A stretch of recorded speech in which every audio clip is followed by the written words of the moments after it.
Good evening, good morning, and good night. Welcome to Inappropriate Radio. It's your host, Tashana. Let's get into this. So, hi guys. Hope all is well.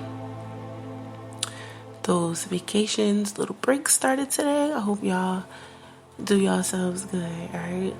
But the creator wanted me to get into something.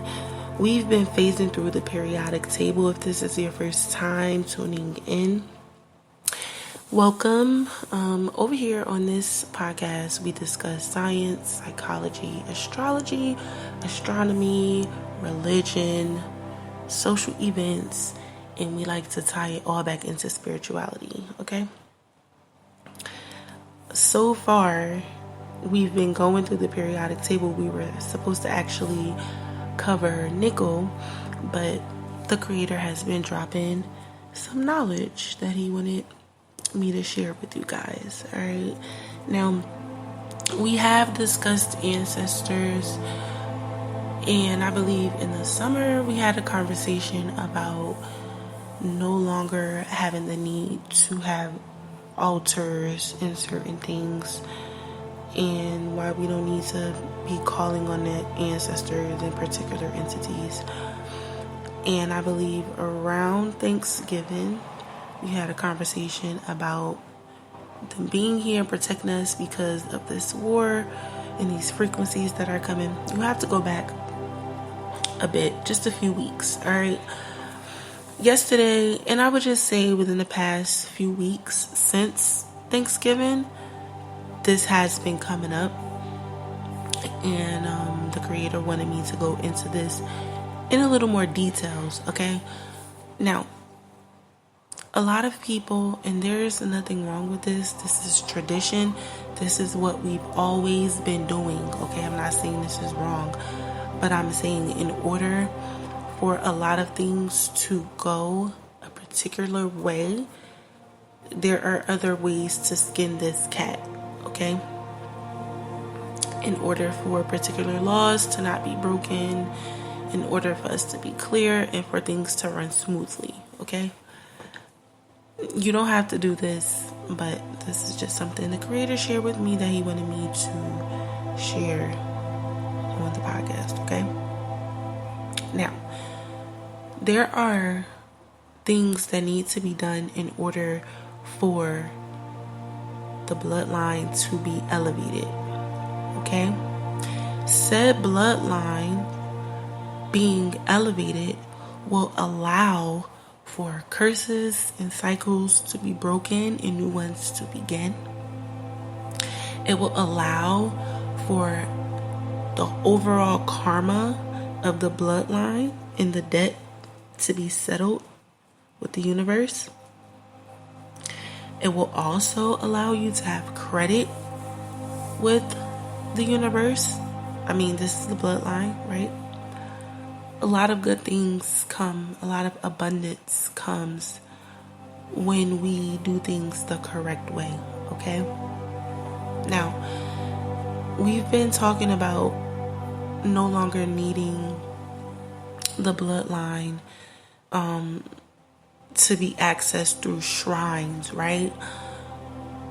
Because the vibration has shifted so much, because these spirits are ready to come back and either fulfill purposes, assist you, complete tasks that they weren't able to complete during their timelines. They'll come on to the timeline with you or your children, or they might just be your children, right? And these are ancestors, not like guides and angels. These are our ancestors, in particular, those that are connected to us via the blood, okay?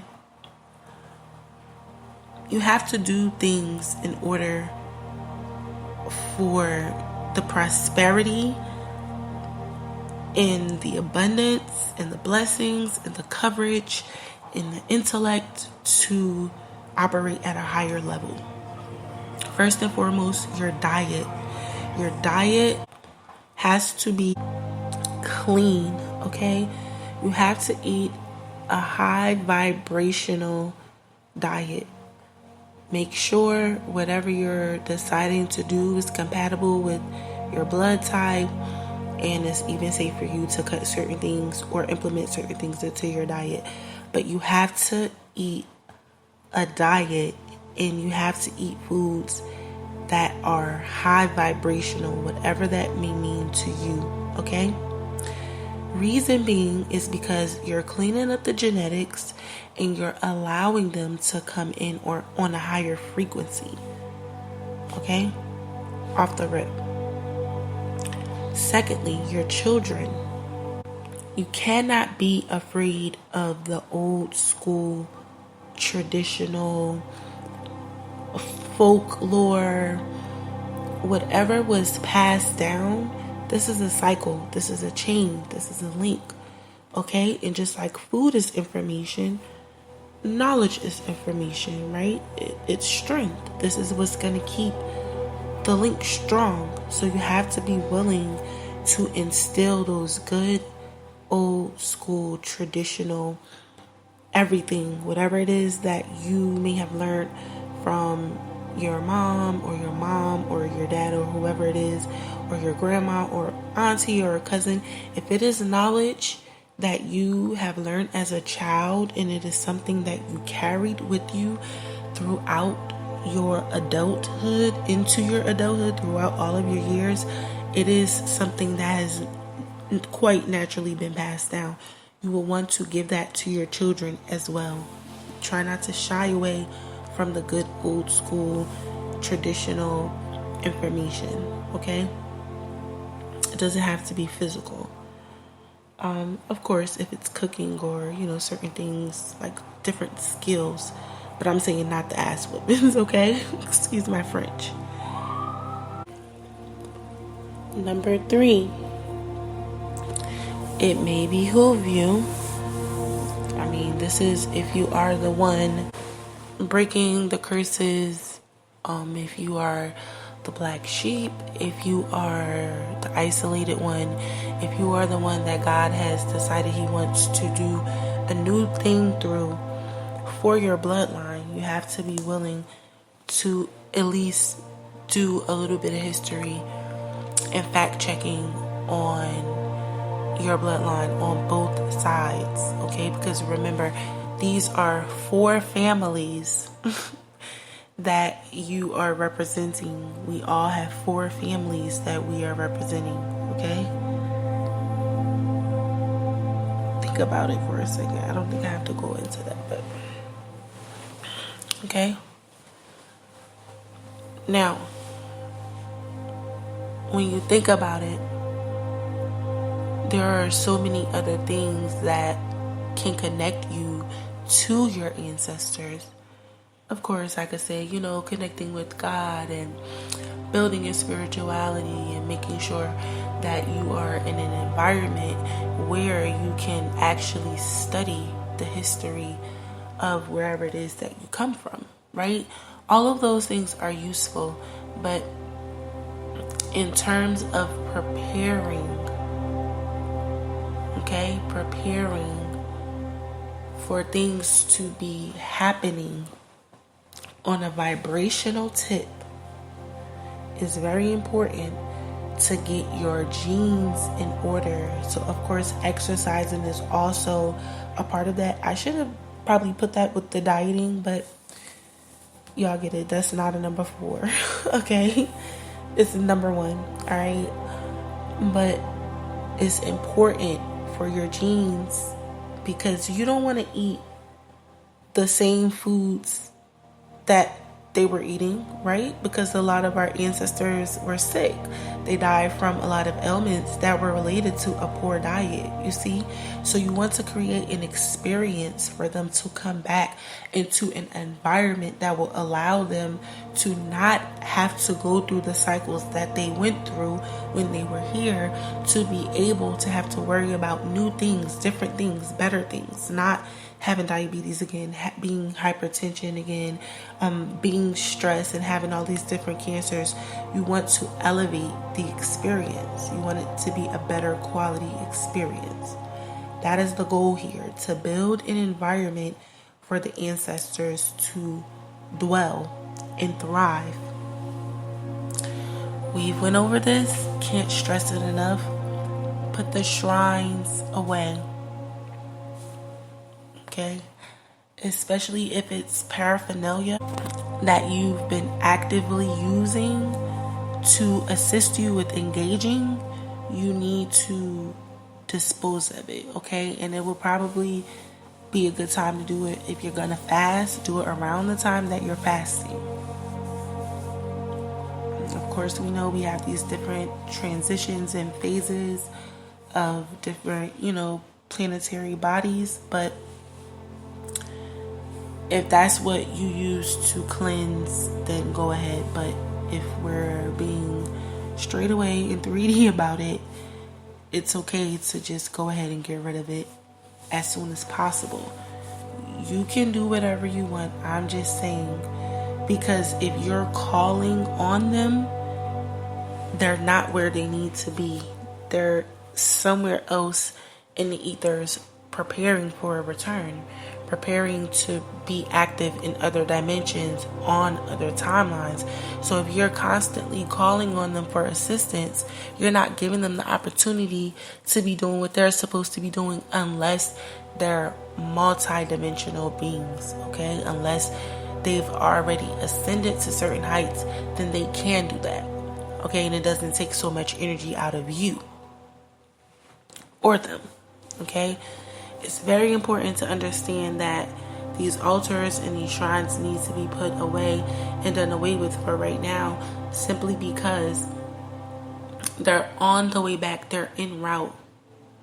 This is how we start to shift things when we don't really need to be messing around with them, because they are running in a particular order already, okay?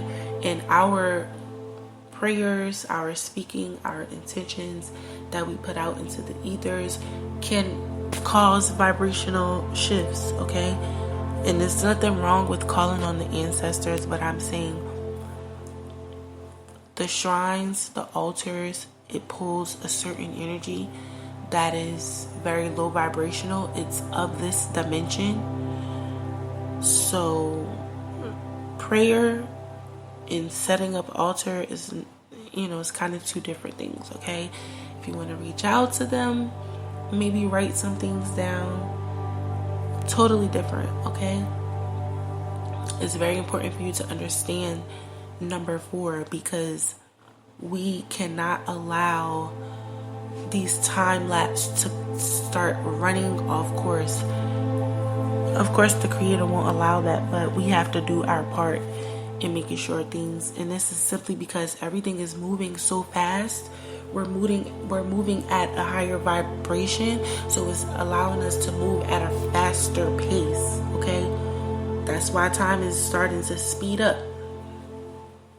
Now, before we go, number 5. If you are the curse breaker, you have to be vigilant and very observant, because you need to be on the lookout, okay? This is number 5, last one. You need to be on the lookout. And quite naturally, if God has, entrusted you with certain information, He will alarm you and let you know which of these, new vessels that are coming in are, being utilized by the ancestors, okay? You'll know.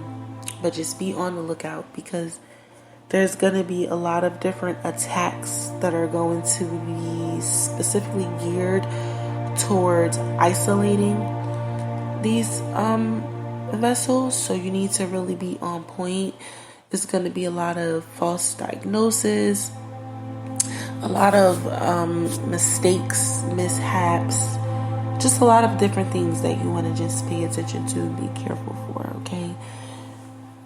A lot of prayer is going to be necessary and needed. A lot of fasting, a lot of rest, a lot of water, okay?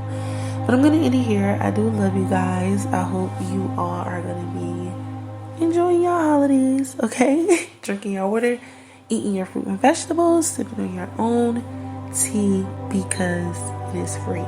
And staying sucker free. Alright, love y'all. Peace.